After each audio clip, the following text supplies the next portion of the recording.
Bom, chegamos à última lição do trimestre em que estudamos sobre a carta de Paulo aos Efésios. E nesta última lição, vamos fazer uma breve recapitulação de alguns temas que nós estudamos ao longo do trimestre. Você vai ver o quanto esta breve recapitulação de hoje vai ampliar ainda mais a sua compreensão desta carta tão abençoada.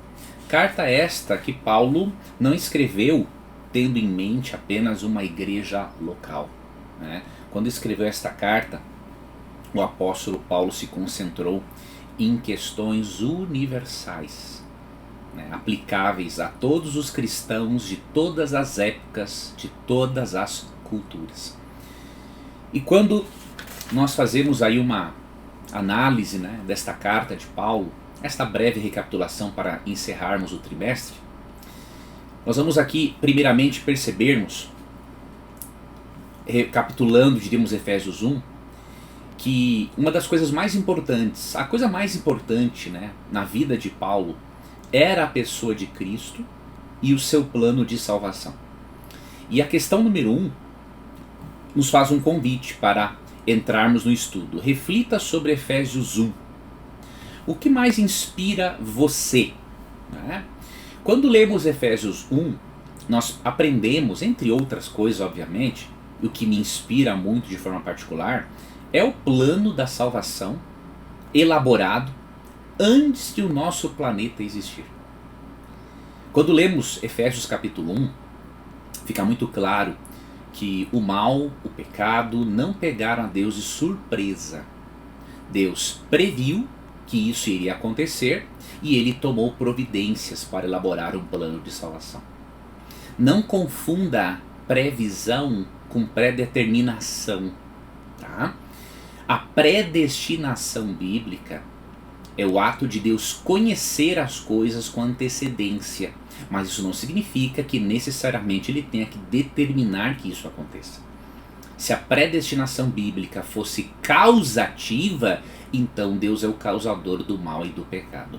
E não adianta, como fazem alguns calvinistas, eu digo alguns porque nem todos têm esta visão, mas aqueles que são rígidos, né, afirmam que Deus predetermina tudo, até mesmo as atitudes más do indivíduo. Por quê? Porque Deus é soberano.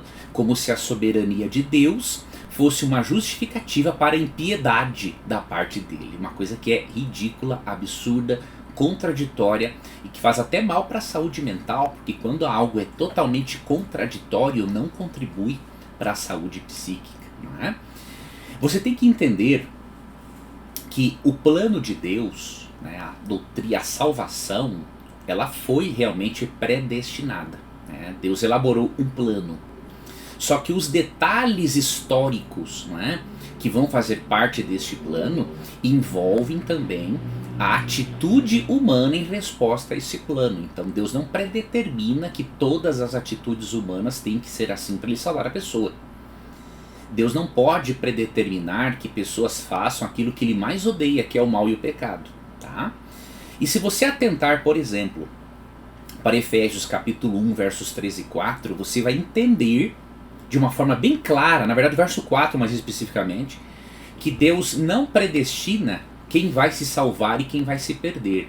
Ele predestina sim o plano de salvação, e não quem vai se salvar e quem vai se perder. Quer ver um exemplo? Efésios 1,4, na nova versão transformadora.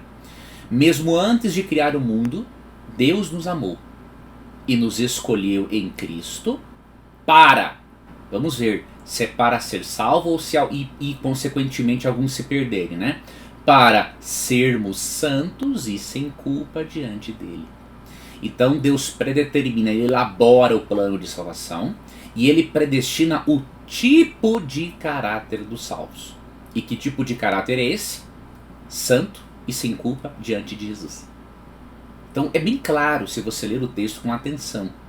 Deus não predestina a pessoa que vai ser salva, ele predestina o tipo de caráter que a pessoa salva vai ter. Quer ver um outro exemplo? O Romanos, né, capítulo 8. É um texto muito usado por irmãos calvinistas, mas que na verdade não diz o que eles pensam que diz. Uma leitura atenta do texto já demonstra isso. Romanos 8, por exemplo, 29 diz assim: pois Deus conheceu de antemão os seus e os predestinou para se tornarem semelhantes à imagem de seu Filho. Então Deus predestina o tipo de caráter dos salvos, que eles sejam santos, sem culpa e semelhantes à imagem de Jesus. Tá? Então quando estudamos Efésios 1, não tem como chegarmos a outra conclusão. Tá? Questão número 2 do nosso guia de estudos: o que Deus fez por nós por meio de Jesus, por meio de seu Filho Jesus Cristo. Isso aqui é com base numa recapitulação de Efésios 2. Quando você lê Efésios 2, nós vemos que, primeiramente, Deus nos deu vida com Cristo. Tá? Por quê? Ele fala que quando estávamos numa antiga vida de pecado, dominados pelo pecado, né, nós estávamos mortos em nossos pecados. Porque de acordo com Romanos 6, 23, o salário do pecado é a morte. Tá? Só que quando Cristo morre no nosso lugar, nós cremos nisso e aceitamos isto pela fé, a ressurreição de Cristo e a presença dele no céu é a garantia da nossa ressurreição para uma nova vida neste mundo, ou ressurreição corpórea, mesmo caso venhamos a morrer, e a presença de Cristo no santuário celestial é a certeza da nossa presença lá também. Então Deus nos deu vida com Cristo. E como que ele faz isso? Ou melhor, quais são os resultados dessa nova vida? Além da conversão, que chamamos de regeneração ou novo nascimento, ali em João 3, né? Nós vemos em Efésios 2 que Deus, como resultado, uniu-nos a Jesus e à família celestial. Tá? E segundo, ele nos une à família da igreja. Porque Deus quer que tudo e todos sejam um em Cristo. Quando Paulo fala da unidade que Deus proporciona à igreja em Cristo, Paulo está demonstrando que a cruz destrói tudo aquilo que separa o ser humano. Primeiro, a cruz destruiu a separação entre judeus e gentios. Tá? A cruz unificou judeus e gentios num só povo, numa igreja, tendo a Cristo como cabeça, como o líder, e um povo em preparo e preparando outros para a volta de Jesus. Tá? Além disso, obviamente, como a cruz destrói qualquer tipo de separação, a cruz também destrói essa separação que existe entre homem e mulher. A cruz destrói, lógico, isso é para quem aceita, ok? A cruz destrói a separação entre ricos e pobres. A cruz destrói a separação entre brancos e negros. A cruz destrói todas essas ideologias malignas, satânicas, né, que visam jogar os seres humanos uns contra os outros. Tá? Isso é muito claro no contexto de Efésios. E um outro texto que pode nos ajudar a complementar esta ideia de Efésios capítulo 2 é Gálatas capítulo 3. Né? Gálatas capítulo 3, vamos ler aqui os versículos 26 a 29, para você ver que qualquer ideologia humana que visa separar as pessoas, criar classes, castas, né, que visa jogar seres humanos uns contra os outros, é uma ideologia na sua essência, na sua origem diabólica e não combina com a mensagem da cruz. Olha o que diz o texto. Gálatas 3, 26 a 29. Pois todos vocês são filhos de Deus por meio da fé em Cristo Jesus. Seja negro, seja branco, seja pobre, seja rico, seja homem, seja mulher, seja heterossexual, seja homossexual, todos se tornam um em Cristo Jesus e a partir dali vão passar por um processo de transformação, de santificação, que é algo pessoal. Todos que foram unidos com Cristo no batismo se revestiram de Cristo. Não há mais judeu nem gentil, escravo nem livre, homem nem mulher, pois todos vocês são um em Cristo Jesus. E agora que pertencem a Cristo, são verdadeiros filhos de Abraão, herdeiros dele, segundo a promessa de Deus. Então esta mensagem da unificação de todos os seres humanos aos pés da cruz, ela é muito clara no texto bíblico, mais especificamente que estamos aqui tratando Efésios 2, não é? E Gálatas 3, 26 a 29. Além disso, nós encontramos aqui em Efésios 2 uma outra verdade muito importante, antes de seguirmos aqui adiante. A verdade da justificação pela fé em Cristo. Tá? Essa aqui é uma doutrina essencial do pensamento de Paulo. Quando nós nos unimos em torno de Cristo, em torno da cruz, nós nos alegramos e nos fortalecemos em torno desta verdade de Efésios 2, 8 a 10. Esta verdade aqui é essencial. Né? Foi graças a esta verdade, né, que existiu e existe a reforma, o movimento protestante. O protestantismo nasceu, né, porque Deus tocou o coração de Martinho Lutero por meio tanto de Romanos, né, 1, que aquele texto que fala, 1,17, né, que o justo viverá pela fé, tá? E Deus tocou Martinho Lutero pela doutrina da justificação pela fé. Aqui, em Efésios 2, 8 a 10, eu vou ler para nós, é dito assim: vocês são salvos pela graça por meio da fé. Isso não vem de vocês, é uma dádiva de Deus. Então, primeiro ponto. Lutero entendeu que penitência não contribui para a salvação. Não contribui para você ter algum mérito diante de Deus. Porque por mais que você pratique penitências, você ainda é um pecador destinado à morte eterna. Diz Romanos 6, 23. E aí por isso que tem que ser um dom de Deus. Não é uma recompensa pela prática de boas obras, claríssimo. Para que ninguém venha a se orgulhar. Então aqui não há dúvidas, né? A soteriologia católica, apostólica romana não é bíblica, tá? Não estou com isso negando a sinceridade, não é? A competência, inclusive, dos teólogos católicos, que para mim estão entre os melhores tradutores do texto bíblico original, ok? Mas é um fato, né? A soteriologia católica não tem base na Bíblia. Busca-se sim uma base bíblica, mas não tem na verdade, tá? Agora, vem aqui um ponto de equilíbrio, né? Por exemplo, um irmão católico sincero vai pensar, então quer dizer que eu posso viver de qualquer jeito, já que eu sou salvo pela graça? Nesse ponto o irmão católico está correto. Não é porque eu sou salvo pela graça, porque agora eu vou ver de qualquer jeito.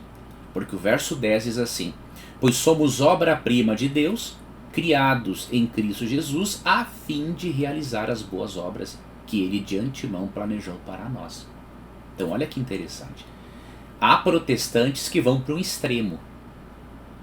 Ensinam que a salvação é pela graça, então e você não tem relação alguma com a lei de Deus. E há irmãos católicos, obviamente, que vão para outro extremo. Tem que ter uma contribuição das obras humanas para a salvação. Os dois extremos estão errados. Nós temos que ser bíblicos, tá? Nós realmente não somos salvos pelas obras. Elas não acrescentam em nada na nossa justificação, na nossa salvação, mas elas são o resultado do processo da salvação sendo efetuado em nós. Porque de acordo com 2 Coríntios 5,17, nos tornamos novas criaturas. E de acordo com Hebreus 8,10, a lei de Deus ela é impressa no nosso coração. Então, em resumo, nunca seremos salvos por práticas de boas obras. Mas quando somos salvos, é inevitável que pratiquemos boas obras. Tanto que em Mateus 5, 14 a 16, Cristo nos convida a sermos o sal da terra e a luz do mundo. E até no verso 16 de Mateus 5 ele fala que os homens devem ver as nossas boas obras para glorificarem ao nosso Pai que está nos céus. Então as obras são resultado de uma vida transformada pela graça. Elas são resultado, né, na vida de uma pessoa que já foi salva. E Então temos que evitar esse extremo de alguns protestantes, não são todos, obviamente, e católico também. Então temos que ir, né, para a doutrina bíblica da justificação pela fé, né, que encontra, obviamente, o seu equilíbrio em várias igrejas protestantes, não são todas, obviamente, tá bom? Questão número 3. Por que é importante e emocionante fazer parte da igreja de Deus? Efésios 3. Depois que você lê Efésios 3, eu, por exemplo, fiz a seguinte análise, né? Uma resposta breve. É importante e emocionante fazer parte da igreja de Deus, né? Porque fazemos parte do plano eterno de Deus de anunciar, por meio do Evangelho, seu desejo de unir todos ao redor da cruz, bem como anunciar o fim do mal e dos poderes das trevas. Então é realmente algo importante e emocionante. Por quê? Porque Deus chama você e a mim, pecadores mortais, né, a fazermos parte de um plano eterno de Deus, que é o quê? Livrar o ser humano da morte eterna, obviamente, e aí nos usar para anunciarmos esse desejo dele de salvar e de unir todos ao redor da cruz. E também Deus nos chama para anunciarmos o fim do mal e dos poderes das trevas, né? Então aqui é dito nesse contexto, por exemplo, que Deus usou a igreja em Efésios 3 para revelar aos potestades espirituais do mal o seu plano de unir tudo e todos novamente em Cristo. Aquilo que o pecado rompeu, que foi a relação entre o Criador e suas criaturas, por meio de Cristo isso é restaurado. E os poderes das trevas tiveram de ficar calados diante disso e perceberam a bobagem que fizeram em terem se rebelado contra Deus, o seu amor. Tá? E algo aqui que devemos destacar, né, que quando Paulo fala também em Efésios 3 da importância da igreja trabalhar na pregação do Evangelho, de anunciar este plano de Deus de forma unificada, né? Até comentei com você ao longo do trimestre, essa verdadeira unificação só ocorre em torno da verdade. Tá? Então não existe a chamada política da boa vizinhança quando o assunto é doutrina e é princípio. Na verdade é política da má vizinhança, da diabólica vizinhança, né? Nós podemos negociar certas coisas quando não envolvem princípios e verdades absolutas da palavra de Deus, tá? Agora, qualquer unidade ou unificação, diríamos assim, que não seja em torno da palavra de Deus é diabólica. Por mais que o indivíduo tenha um discursinho bonito, amistoso, né, querendo apaziguar, na verdade ele pode ser um servo do diabo para apaziguar do jeito errado. Por quê? O que diz João 17:17? Jesus diz assim, vou ler na Nova Versão Transformadora, na Almeida está assim, santifica-os na verdade, né? Aqui está, consagra-os na verdade, que é a tua palavra. Então quando Cristo fala nos versos, interessante, nos versos 22 e 23, Cristo ora para que os discípulos sejam um, assim como ele é um com o Pai. Veja, ele ora pela unidade da igreja. Só que a unidade da igreja, algo que é desejado por Cristo aqui, em João 17, na verdade, versos 23 e 24, esta unidade tem como base a verdade da palavra de Deus do verso 17. Tá? Então por isso que o ecumenismo, quando pessoas se unem para fazer o bem ao próximo, isso é uma bênção, podemos usar um termo, bom ecumenismo, tá? Agora, quando igrejas se unem e deixam de lado verdades da palavra de Deus, isso é um ecumenismo satânico. Esse é o propósito de Satanás. Por mais que aqueles filhos de Deus sejam sinceros, tá? Não há dúvida disso, mas a estratégia é satânica para amenizar o efeito de certas verdades essenciais, a fim de que a pessoa fique mais vulnerável ao erro. Tá bom? Então nós temos que ter cuidado com isso. Não vamos aí confundir a verdadeira unidade que tem como base a Bíblia com a falsa unidade que é a política da boa vizinhança. O cristão não pode ter boa vizinhança com o inferno.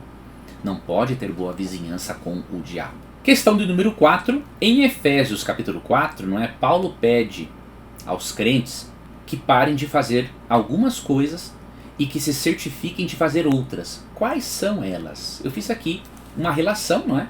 Com base na leitura, lógico, foi algumas, tá? Eu relacionei algumas coisas, com certeza no seu estudo do capítulo 4 você poderá relacionar mais coisas. Mas eu relacionei o que? Por exemplo, o que fazer? Nutrir a unidade da igreja, Efésios 4, 1 a 13, verso 32, né? E como eu falei antes, com base na verdade, tá? Devemos também fortalecer-nos contra as heresias. Isso é bem claro em Efésios 4, 14 e 15.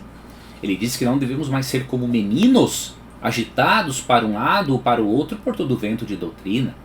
E para nós nos fortalecermos contra heresias não tem outra forma que não seja o estudo sério da palavra de Deus. Tá bom? Terceiro, devemos também ser bondosos e compassivos e perdoarmos uns aos outros, Efésios 4, 32. Ou seja, na vida da igreja e na vida familiar em primeiro lugar, né, porque a igreja começa na família, a bondade, a compassividade e o perdão precisam fazer parte. Não há estrutura familiar, religiosa, não há empresa que possa realmente sobreviver sem a bondade, a compassividade e o perdão, tá bom?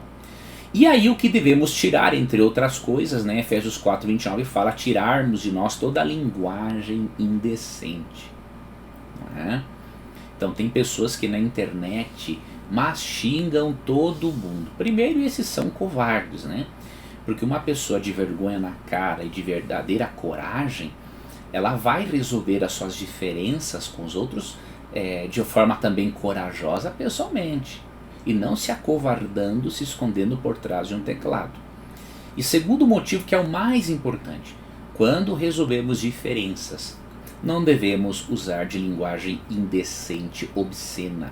Infelizmente, pode em algum momento sair isso de nós. Uma linguagem mais dura pode sair isso de nós, infelizmente. Mas temos que nos arrependermos, pedirmos desculpas, né? E seguirmos adiante. Aí desses textos eu vou ler para nós aqui esse texto de Efésios, capítulo 4, versículo 29. Olha que interessante. Evitem o linguajar sujo e insultante. Que todas as suas palavras sejam boas e úteis, a fim de dar ânimo àqueles que as ouvirem. Então, esse deve ser o nosso guia. Deve ser o padrão das nossas conversas. Né? Nós temos que evitar linguajar sujo e insultante.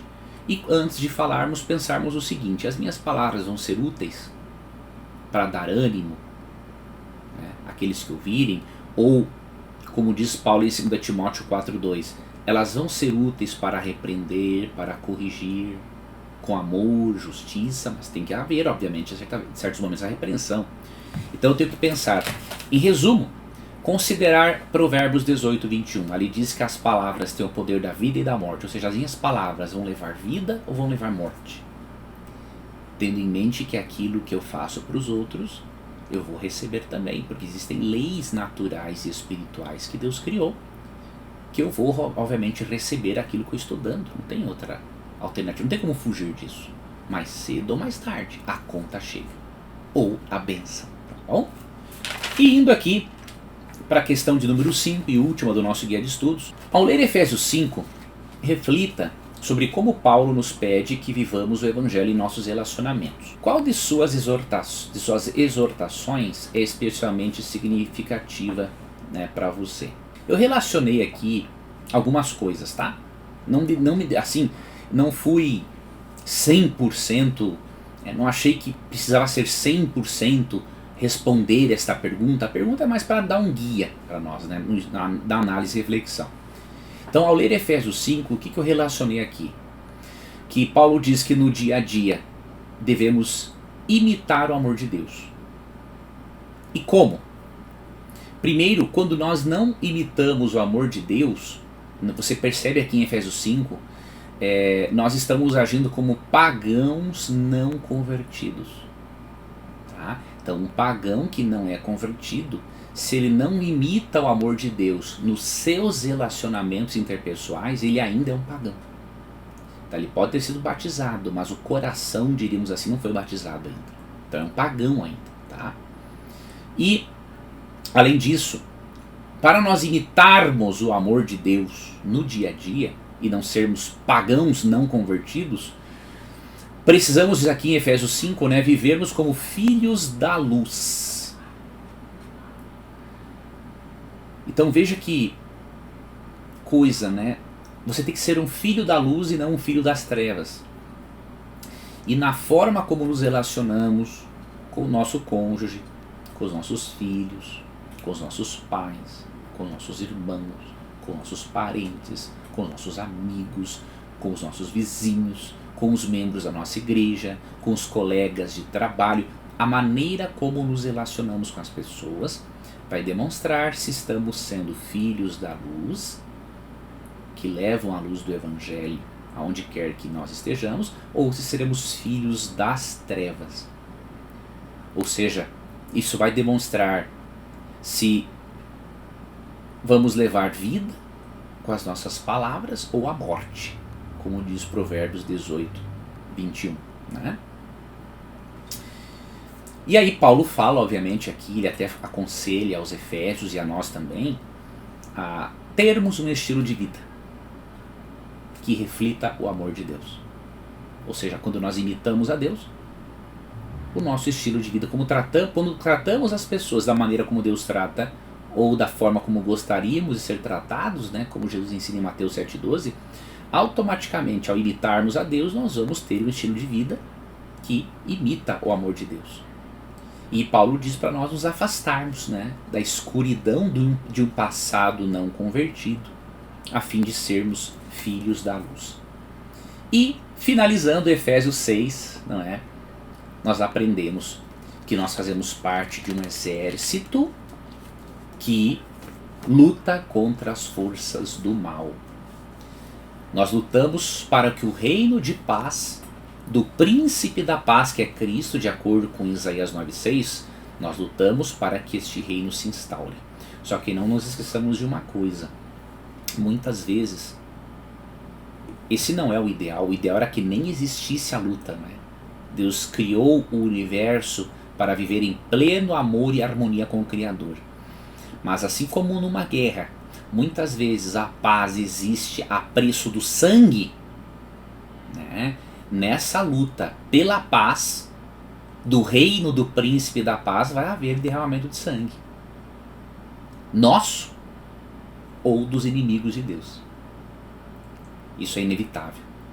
Mas que você nunca perca a certeza de que, fazendo parte do exército de Jesus Cristo, a nossa vitória já está garantida. Podemos até sair feridos ou mortos na batalha, mas a vitória final é nossa, porque Cristo já venceu, e porque quando Ele voltar, Ele vai ressuscitar os seus, transformar o corpo deles e dar a vida eterna a eles. Então seja um bom soldado de Cristo. Né? Lembre-se que Ele é o grande general que, de acordo com Colossenses 2,14, Ele já triunfa, Ele marcha à frente dos exércitos inimigos, que são as forças das trevas, os demônios e Satanás. Né? E que você e eu já temos a vitória garantida. O detalhe é nós permanecermos firmes na batalha, é não desistirmos. E para isso precisamos fazer uso de toda a armadura espiritual de Deus, que Ele nos provê e que nós estudamos sobre esta armadura na lição anterior. Se você não acompanhou a lição anterior, aqui no meu canal está disponível para você. Veja, eu agradeço muito a você por ter me acompanhado nesses 3 meses de estudo da carta de Paulo aos Efésios. No próximo trimestre nós vamos estudar sobre missiologia. Um assunto muito interessante. Como que Deus, desde o Antigo Testamento, realiza a sua missão de salvar o ser humano. Eu vou aproveitar esse próximo trimestre para, além de apresentar para você o guia de estudos, e óbvio, eu sempre apresento aqui algum comentário, obras a mais, para ampliarmos a compreensão do tema, eu vou apresentar para vocês um livro de missiologia muito interessante, que eu conheci, né, comecei esse ano a fazer o doutorado na área da teologia, e eu conheci um livro muito interessante escrito pelo pastor Barbosa, né, PhD, tem especialidade nesta área. Eu creio que vai ser muito interessante. Vou repartir alguns conceitos deste livro vou mostrar esse livro para você e eu aprendermos uma coisa, que ele até fala no livro dele: o Deus da Bíblia é um Deus missionário. E ele convida você e a mim também para sermos missionários. Para me despedir, eu quero fazer um pedido a você. Primeiro, não deixe de se inscrever no canal. É muito importante isso que você faça. Não deixe também de curtir o vídeo e de compartilhar com outras pessoas. E se você ainda não se inscreveu para fazer parte das minhas lives de terça-feira e ser avisado dessas lives e depois fazer parte de um grupo meu no WhatsApp em que eu vou dar algumas informações mais sobre isso, vá aqui na descrição do vídeo, você vai ver um título, né, entre outros links, Descomplicando a Bíblia. Tá? Vai ser uma oportunidade muito interessante para você, para eu ter o seu contato e antes ou depois das lives eu quero às vezes mandar algum material, alguma dica, para eu poder mandar esse e-mail ou um WhatsApp para você, tá bom? Olha, que você tem aí um lindo sábado, um domingo muito agradável, que a sua semana também seja uma bênção, e eu espero contar com a sua companhia, né, em mais um guia aqui, em mais um estudo da lição da Escola Sabatina, que é muito relevante, muito importante para o fortalecimento da nossa fé. Comente aqui embaixo se você tem alguma dica, alguma sugestão, alguma live, eu queria que você abordasse esse assunto, estou aqui para lhe ajudar, tá bom? Que Deus guie os seus passos, um forte abraço e nos vemos num próximo encontro.